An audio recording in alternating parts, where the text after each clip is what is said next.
बड़ी खबर आ रही है, कांग्रेस दफ्तर में प्रेस कॉन्फ्रेंस हो रही है, लेकर चलते हैं आपको सीधे वहीं पर। पहले तो उन्होंने एक प्रेस नोट के द्वारा बहुत से सवालों का उत्तर देने की कोशिश की। जब उस प्रेस नोट को पूरी तरीके से देश ने नकारा तो कल उन्होंने प्रेस वार्तालाप की।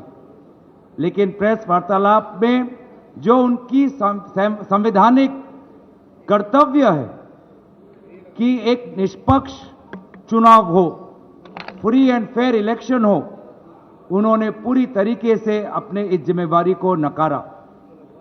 और इसीलिए साफ साफ जाहिर होता है कि अब चुनाव आयोग ऐसे कुछ अफसरों के कमान में हैं जो निष्पक्ष नहीं, साफ साफ एक पक्ष लेते हैं। और इसीलिए ऐसे अफसर कोई भी इंक्वायरी या जांच के खिलाफ हैं। वोटर फ्रॉड में अगर कोई इंक्वायरी हो उसके खिलाफ है। और इसीलिए उनको लगता है कि बड़ी बड़ी बातों करके वो राजनीतिक दलों को डराएंगे।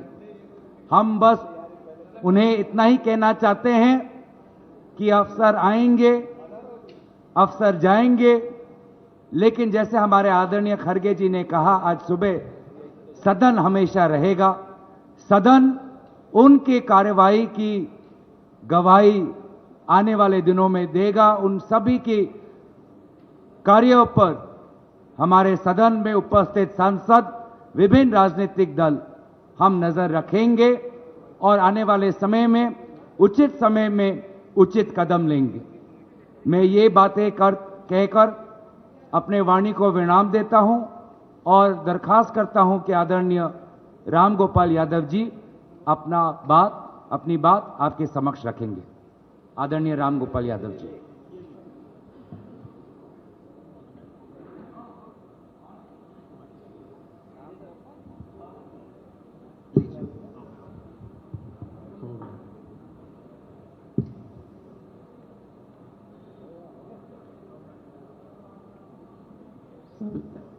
सभी विपक्षी दल के नेताओं और पत्रकार बंधुओं को नमस्कार। आप लोगों ने कल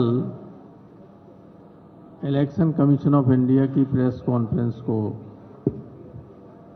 अटेंड भी किया है, देखा है और सारे देश ने सुना है।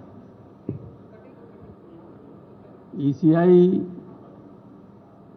ने बार बार कहा है कि जो आरोप लगाए जा रहे हैं उसको शपथ पत्र के माध्यम से, एफिडेविट के माध्यम से दिया जाना चाहिए। मैं आपको बताना चाहता हूं कि 2022 के उत्तर प्रदेश के चुनाव के वक्त जब अखिलेश यादव ने ये कहा कि समाजवादी पार्टी के समर्थकों के बड़े पैमाने पर वोट काटे गए हैं, तो इलेक्शन कमीशन ने एक नोटिस दिया कि आप इसको बताइए। तो 18,000 मतदाताओं के एफिडेविट दिए गए इलेक्शन कमीशन को, जिसकी सारी रसीदें भी थीं। और आपको आश्चर्य होगा कि एक भी उस एफिडेविट पर आज तक कोई कार्रवाई नहीं की।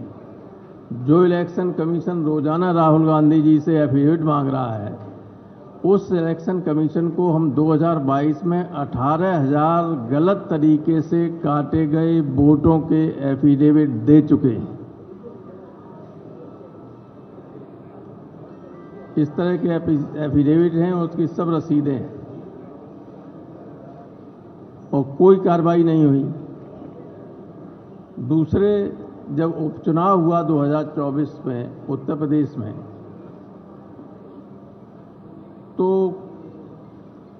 जो विधानसभा थी कुनर की या अन्य, उसमें इन्होंने बीएलओ को चेंज कर दिया। कुनरकी में जो बनी हुई पहले की लिस्ट थी, उसमें से सारे यादव और मुसलमानों को 100% हटाकर दूसरे लोगों को रखा गया। दोनों सूचियां इलेक्शन कमीशन को दी गई शिकायत के तौर पर कि देखिए ये इलेक्शन कमीशन, ये थे बीएलओज और इलेक्शन कमीशन ने जाति के आधार पर। इंडिया ब्लॉक सीधे उठा रहा है सवाल chief election commissioner of India पर, जिन्होंने कल प्रेस कॉन्फ्रेंस की थी और कहा है और आरोप लगाया है कि अभी तक जितने भी एफिडेविट फाइल किए गए थे उन्हीं के जवाब 2022 से लेकर अभी तक नहीं मिले हैं। कांग्रेस का भी यही आरोप, समाजवादी पार्टी का, उनके साथ साथ बाकी सारे इंडिया घटक दल के सारे गठबंधन के सारे दल जो एक साथ आज प्रेस कॉन्फ्रेंस कर रहे हैं।